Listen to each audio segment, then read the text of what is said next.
Bom dia. 2 Crônicas, capítulo 21. Livro de 2 Crônicas, capítulo 21. Repousou Josafá com seus antepassados e foi sepultado junto aos reis na cidade de Davi. E Jeorão, seu filho, foi proclamado rei em seu lugar. Os irmãos de Jeorão, filho de Josafá, foram Azarias, Jeiel, Zacarias, Azarias, Micael e Cefatias. Todos eles foram filhos de Josafá, rei de Judá, isto é, de todo Israel. Seu pai deu-lhes muitos presentes de ouro, prata e objetos de valor, até cidades fortificadas em Judá. Porém o reino concedeu a Jeorão, por seu primogênito, seu filho mais velho. Assim tendo Jeorão assumido o reino de seu pai, e havendo-se armado e fortalecido, matou todos os seus irmãos à espada, como também alguns dos príncipes de Israel. Jeorão tinha 32 anos quando deu início ao seu reinado e governou 8 anos em Jerusalém. Ele seguiu o caminho dos reis de Israel, como fazia a família de Acabe, porque era casado com a filha de Acabe, e fazia o que era mal diante de Deus, o Senhor. Porém, o Senhor decidiu não destruir a dinastia de Davi, e isso por causa da aliança que havia estabelecido com ele, e porque havia prometido manter uma chama acesa para sempre entre os seus descendentes. Então Josafá morreu, e o seu filho, assumiu, seu primogênito, o Jeorão assumiu. Mas assim que assumiu, ele matou todos os outros seus irmãos. E também algum dos líderes, quando fala príncipe de Israel, foi alguma das principais pessoas. Ele exterminou. Ele foi casado com a filha de Acabe, nós sabemos quem foi o Acabe. Então ele andou totalmente contrário à palavra de Deus. Ele não agiu em conformidade com os mandamentos do Senhor. Mas Deus não o extinguiu, não o eliminou, não acabou com ele, porque Deus tinha feito uma promessa a Davi, tinha feito uma aliança, de que sempre um descendente, o herdeiro dele, estaria reinando. E por esse motivo não eliminou, uma vez que Jeorão tinha eliminado todos os seus irmãos. Mas aí nós vamos ver que esse também foi um rei, realmente é inimigo de Deus, inimigo de Israel, inimigo de Judá, por fazer tudo que era contra a palavra de Deus. Nos dias de Jeorão, os edomitas se revoltaram contra o domínio de Judá e constituíram um rei para si. Pelo que Jeorão passou adiante com todos os seus chefes e todos os carros com ele. De noite se levantou e feriu os edomitas que cercavam e os capitães dos carros. Deste modo se revoltou Edom com o objetivo de livrar-se do governo de Judá até os nossos dias. Ao mesmo tempo se rebelou também Libna contra Jeorão, porquanto este abandonara a Deus, o Senhor, Deus dos seus pais. Ele chegou ao ponto de mandar construir altares idólatras nas colinas de Judá, conduzindo o povo de Jerusalém a prostituir-se e ajudar a desviar-se do caminho. Então ele fez tudo aquilo que não deveria, construindo altares para outros deuses, imagens, coisa para demônios, e levou o povo todo a errar, o povo a pecar, porque o povo acabava seguindo as determinações dele. Os edomitas se levantaram, se revoltaram contra eles, lutaram, mas os edomitas tornaram-se independentes, o pessoal de Libna e todos mais. Tudo acontecendo porque ele abandonou Deus, ele estava seguindo de acordo com a vontade dele mesmo. Então Jeorão recebeu uma carta do profeta Elias nestes termos: Assim diz Deus, o Senhor Deus de Davi, teu antepassado. Assim diz o Senhor Deus do teu pai Davi, porque não seguiste os caminhos de teu pai Josafá e os caminhos de Asa, rei de Judá, mas preferiste o caminho dos reis de Israel e levaste a Judá e os habitantes de Jerusalém a se prostituírem mediante a idolatria, como procedeu a família de Acabe, e também mataste os teus próprios irmãos da família de teu pai, que eram muito mais honrados do que tu. Portanto, Deus, o Senhor, mandará uma terrível praga sobre o teu povo, teus filhos, tuas mulheres e todos os teus bens. E terás uma grave enfermidade, isto é, um tumor no ventre, que irá crescer e piorar até que teus intestinos vazem do corpo. Elias, o tisbita, considerado um dos maiores profetas, apesar que nós, às vezes, quando nós estamos analisando a Escritura no Antigo Testamento, nós vemos até que parece que Eliseu fez mais coisas. Mas ele é considerado o maior profeta. Na verdade, de acordo com as Escrituras, ele representa os profetas. Prova tal quando Jesus se manifestou, no corpo glorificado, estava Moisés, apareceu Moisés e Elias, exatamente mostrando o poder de Elias, a representação dos profetas. Moisés representava a lei. Então o profeta Elias enviou uma carta para ele, falando: como você não respeitou a palavra de Deus, você não seguiu o caminho do seu pai, nem dos seus parentes, seus antepassados, de Davi, nem nada, mas fazendo o povo errar a se prostituir. O que fala prostituição? É abandonar o verdadeiro Senhor. Ele é o nosso Deus. Se nós abandonamos Deus e nós vamos procurar outros deuses ou qualquer coisa, nós estamos prostituindo. Nós estamos adulterando, porque Ele é o nosso Senhor. E nós vamos buscar idolatria, estamos afastando dele. Por isso a prostituição. Então está falando, você levou o povo a prostituir, adorar ídolos, imagem e várias outras coisas. E você matou seus irmãos que era melhor do que você. Por este motivo, você vai ter uma série de problemas. E como você escolheu este caminho, que é o caminho lá de Acabe, como se unindo com a família dele, que foi um dos piores reis, um déspota, o castigo virá, vai vir uma peste sobre toda a tua família, todos os teus parentes, teus filhos, sobre os teus bens, sobre tudo que diz respeito a você. E você terá uma enfermidade no ventre, que ela vai crescendo, até jogar teu intestino todo para fora, você vai morrer. As coisas de Deus são claras. Às vezes nós vemos pessoas falar, eu acho, não. Quando Deus manda um recado, Ele manda de maneira direta. Elias escreveu uma carta e mandou, de maneira direta, vai ficar comprovado, vai ficar documentado. Vai vir um mal sobre toda a tua família. Vai vir um mal sobre os seus bens, tudo que diz respeito a você. E a você vai vir uma enfermidade no estômago. Eu não vou falar, não, porque eu vejo pessoas falando que é profeta, não, eu acho que vai vir um mal ali, assim, uma doença, eu não sei qual, não. Quando é a palavra de Deus é direta, é clara. Eles estão, vai vir uma enfermidade no seu estômago. Um tumor, um caroço, aquilo vai crescendo, até jogar seus intestinos, suas tripas, tudo para fora. Isso é a palavra de Deus, de maneira clara. Quando nós brincamos com a palavra de Deus, nos afastamos do Senhor, o Senhor nos avisa qual a consequência. Na verdade, Ele já avisou. A palavra dele nos mostra. Quando nós nos afastamos dele, o mal vem sobre nós. Sobre a nossa casa, a nossa família, vem sobre os nossos bens, sobre tudo. É um dos motivos que às vezes eu fico olhando pessoas que vão a templo, vão à igreja, congregações, e ora, e clama, e pede a Deus, não, minha família está destruída, eu estou passando necessidade, está isso, está aquilo. Vão examinar,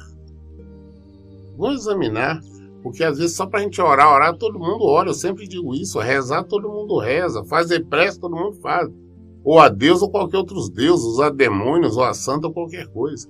Mas o principal é obedecer ao Senhor. Sem obediência, não resolvemos nada. Esse rapaz, se ele tivesse obedecido ao Senhor, não aconteceria nada disso. Mas quem está mandando mal para ele é Deus. Deus não vai acontecer. E nós veremos o que vai acontecer com ele.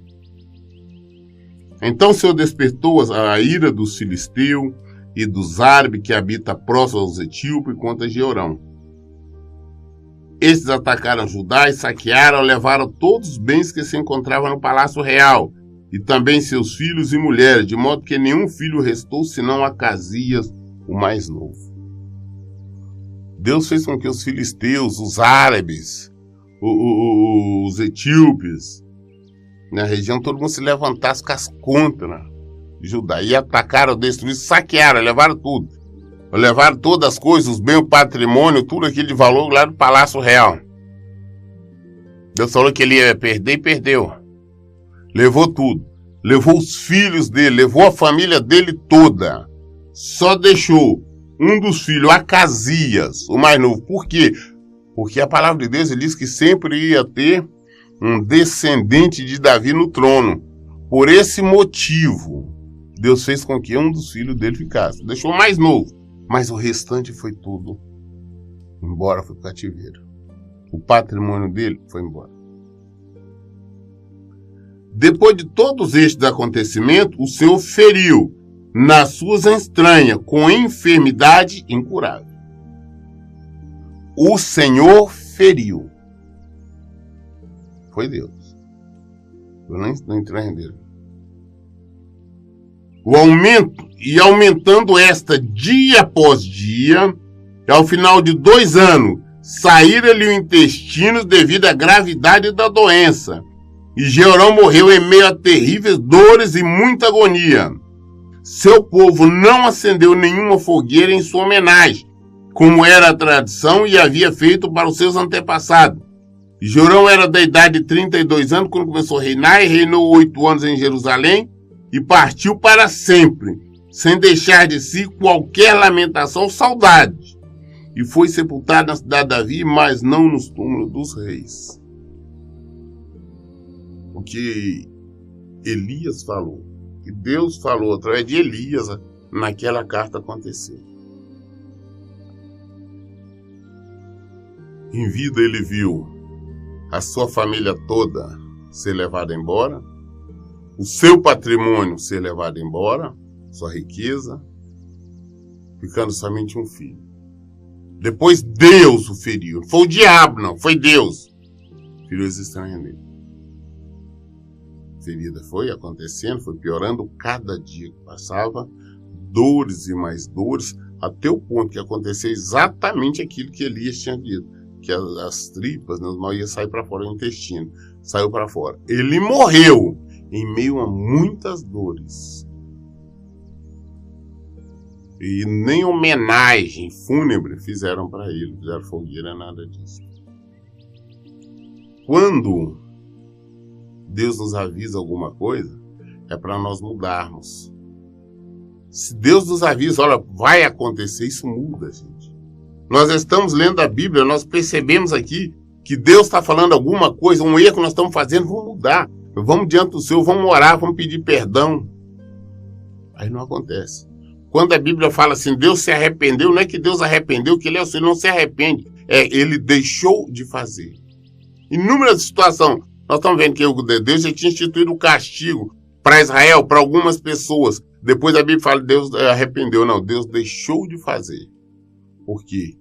Deus não tem prazer na morte de ninguém. Ao contrário, quer que viva. Quer que se arrependa. Então, se arrepender e mudar, Deus afasta o mal. Mas se não se arrepender, teimar no caminho errado, se continuar teimando em fazer o que não deve, com certeza o mal virá. O mal virá. E não adianta ficar jogando a culpa no diabo, não, porque tudo que acontece é permissão, vontade de Deus. As pessoas não gostam muito de falar, não, Deus é amor, Deus é bonzinho, ele só faz o bem, assim. Não, ele é justiça, senão eu não teria condição de ser Deus. Ele é amor, mas antes de amor ele é justo. Justiça, ele trata todo mundo por igual. O castigo é para todos, assim como as bênçãos, é para todos o castigo também. 2 Crônicas, capítulo 22. Então os habitantes de Jerusalém proclamaram Acasias, filho mais novo de Jorão, rei em seu lugar, uma vez que as tropas que tinham vindo com os árabes mataram todos os outros filhos dele. Assim, pois, começou a reinar Acasias, filho de Jorão, rei de Judá. Ele tinha 22 anos quando começou a governar e reinou 1 ano em Jerusalém.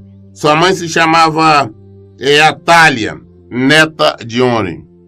Acasias também andou nos caminhos da família de Acabe, porquanto sua mãe lhe dava conselhos insensatos. Ele praticou o que era mal segundo o padrão que agrada a Deus, ó Senhor, do mesmo modo como agiu a família de Acabe, pois eram seus conselheiros depois da morte de seu pai para sua desgraça. Seguindo esses palpites, ele partiu com Jorão, filho de Acabe, rei de Israel, com o objetivo de atacar Hazael, rei da Síria, junto a Ramote de Gileade, e os sírios feriram Jorão, o qual foi obrigado a retornar a Jezreel para tratar dos ferimentos sofridos em Ramá, quando lutava contra Hazael, rei da Síria. Mais tarde, Acasias, filho de Jorão, rei de Judá, desceu para visitar Jorão, filho de Acabe, em Jezreel, que buscava recuperar dos males provocados pelas feridas de guerra. Foi pela vontade de Deus que Acasias, para sua desgraça, encontrou-se novamente com Jorão. Assim chegou Jorão e Acasias, decidiram partir a fim de visitar Jeú, filho de Ninsi, a quem Deus havia ungido para exterminar a família de Acabe. Quando Jeú estava executando juízo sobre a família de Acabe, encontrou os líderes de Judá, os filhos dos parentes de Acasias que servia, e os matou.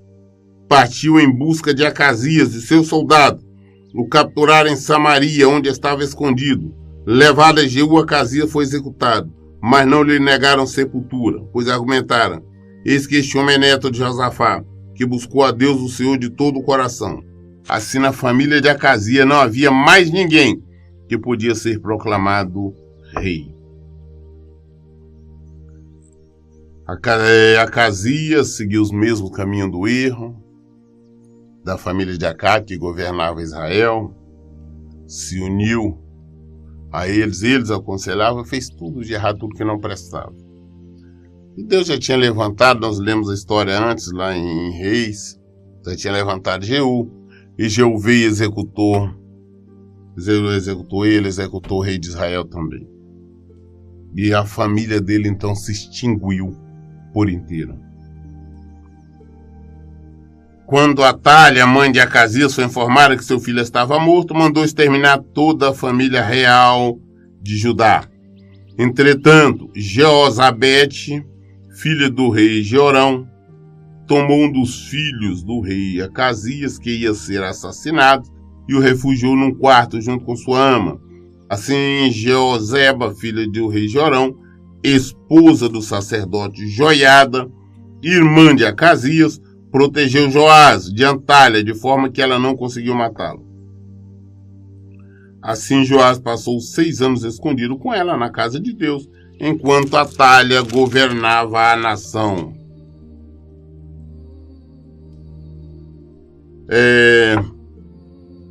Essa história, como eu disse, é simplesmente uma repetição, nós já lemos sobre ela lá em Reis. E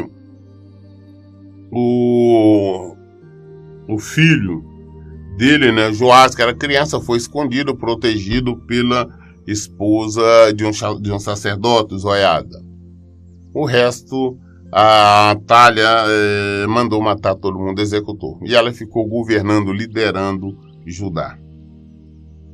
2 Crônicas, capítulo 23. No 7º ano, Joiada decidiu tomar uma atitude. Mandou convocar os comandantes militares de centenas: Azarias, filho de Jorão, Ismael, filho de Joanã, Azarias, filho de Obed, Massaé, filho de Adaias, e Elisafate, filho de Zicri. Estes percorreram todo Judá, reuniram os levitas de toda a cidade de Jerusalém e o chefe de família de Israel e vieram para Jerusalém. Toda aquela comunidade fez aliança com o rei na casa de Deus. E Joiada então lhe declarou: eis que o filho do rei governará como nos prometeu Deus, o Senhor, a respeito dos descendentes de Davi. Portanto, assim fareis: um terço de vós, isto é, dos sacerdotes, dos levitas que entrarem no serviço de sábado, protegerão as entradas. E outro terço guardará o palácio real.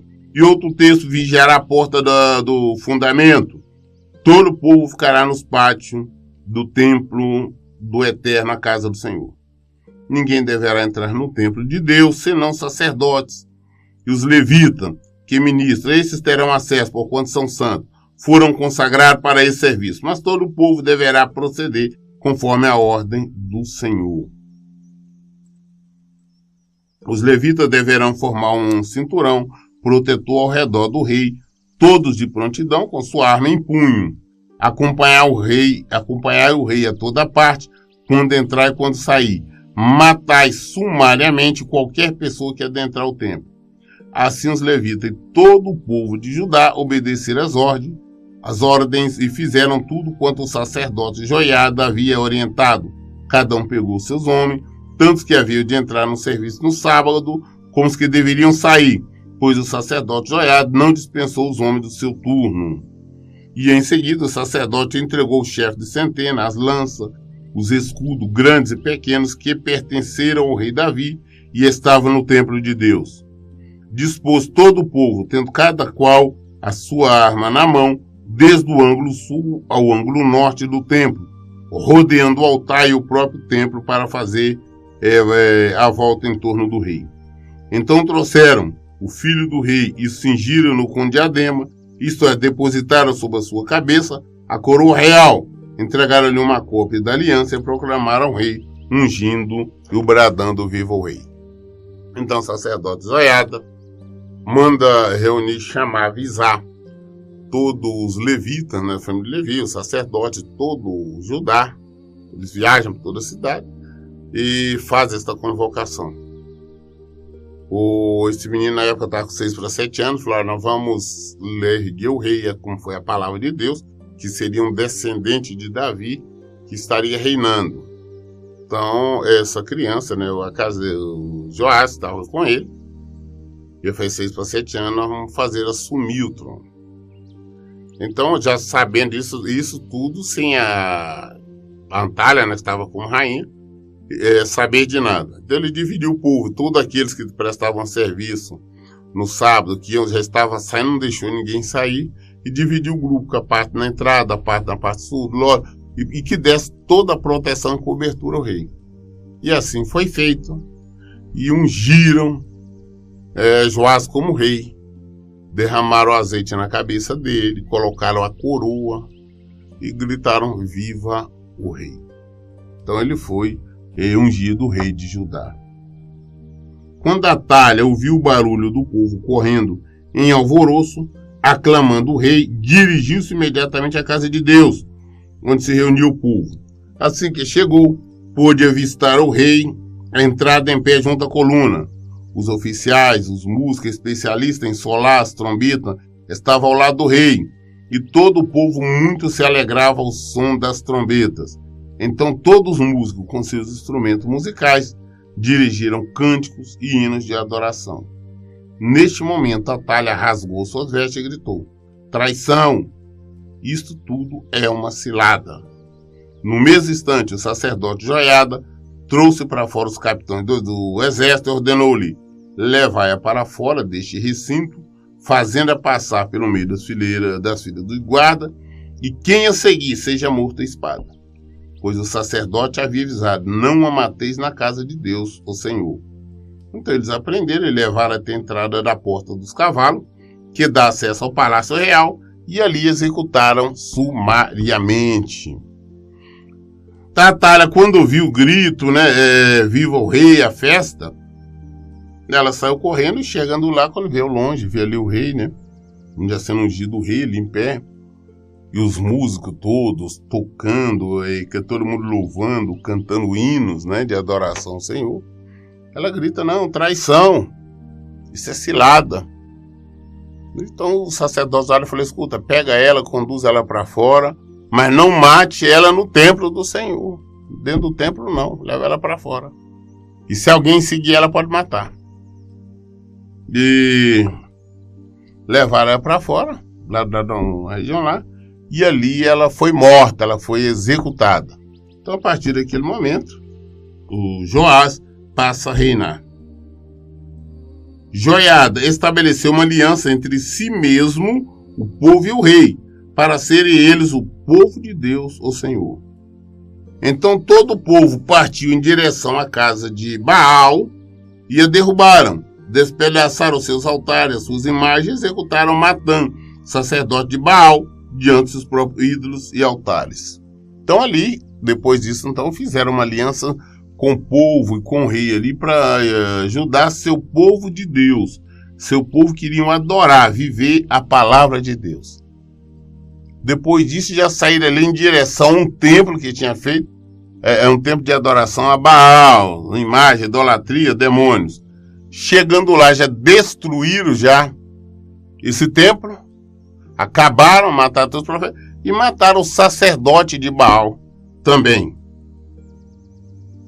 Entregou Joiada a superintendência do templo de Deus nas mãos dos sacerdotes levitas, a quem o próprio rei Davi havia designado tarefas e serviço no templo para apresentar os holocaustos ao Senhor de acordo com o que está escrito na Torá, a lei de Moisés, com júbilo, hinos e cânticos espirituais, segundo as instruções do rei Davi. Também mandou colocar sentinelas nas portas do templo de Deus, para que não entrasse ninguém que de alguma forma estivesse impuro. Levou consigo os líderes dos batalhões de centenas, os nobres, ilustres, os governantes do povo e toda a população, e junto acompanharam em alegre procissão o caminhar do rei desde a casa de Deus até o palácio real, passando pela porta superior, instalar o rei em seu trono. E todo o povo bradava de euforia. Mais tarde a cidade se acalmou, logo que circulou a notícia da morte de Atalha ao fio de espada. Então ele fez o que deveria fazer, fizeram festa, cântico, levantaram, ergueram-se Joás como rei. Ele ainda é criança, nós vamos ver. E foi feita então essa aliança. Então toda a direção, na verdade, quem está dirigindo tudo é o sacerdote Joiada, o homem de Deus. E está se fazendo, então, é aquilo que Deus mandou. Está praticando a palavra de Deus, está operando aquela limpeza. Então eles vão até o templo, organiza tudo e conduz o rei, então, agora até o palácio real, onde que Atalha antes estava. E agora ele assume, então, o reinado. Mas nós vamos observar, como nós já vimos isso lá em Reis, Joás agiu em conformidade com a palavra de Deus durante o tempo que o sacerdote Joiada viveu. Durante o tempo que o sacerdote Joiada viveu. Depois que o sacerdote Joiada faleceu, ele também se desviou e fez o que era errado, fez o que era mal.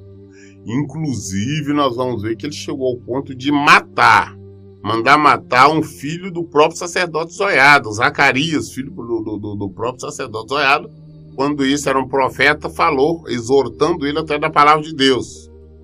Ele não gostou e mandou matar. Você vê ao ponto que chegou.